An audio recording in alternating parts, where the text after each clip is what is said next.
Сәлеметсіздер ме балалар? Ана тілі сабағы 38-ші сабақ. Бүгінгі тақырыбымыз мәтін.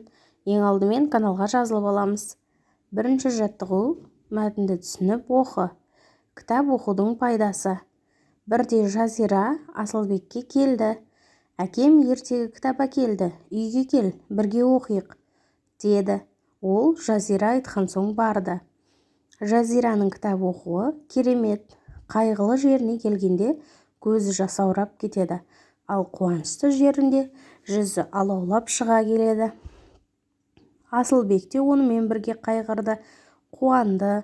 Барлық қызық кітапта екен ғой, деп ойлады. Асылбек бұрын кітап оқымайтын, енді бір мезгіл кітап оқитын болды. Қазір Асылбек сабақты жақсы оқиды. Әділ балта. Қайғылы дегеніміз аянышты деген мағынаны білдіреді екен. Жүзі алаулап дегеніміз жүзіне қуаныш ұялау, яғни қуану дегенді білдіреді, балалар. Жақсы, келесі сұрақтарға жауап берейік. Асылбек алғашқыда кітап оқуды ұнатты ма? Асылбек алғашында кітап оқымайтын еді, кейіннен барып бір мезгіл оқитын болды. Оның кітап оқуына кім себепші болды? Асылбектің кітап оқуына Жазира себепші болды. Саған қандай кітаптар ұнайды?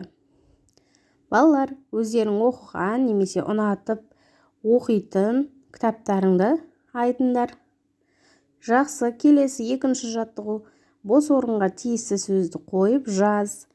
Мектепке ме, білім теңіз. Тынбай алға жүзу деміз. Келесі үшінші жаттығу: сурет бойынша мәтін құра. Суретке назар аударайық. Арман кітап оқығанды ұнатады. Әр ай сайын ата-анасы оған бір кітаптан сыйлайды. Ол кітаптарын достарымен ауыстырып оқып шығады. Соның әсерінен кейбір кітаптары ескіріп, оқуға жарамсыз болып қалғанын байқайды.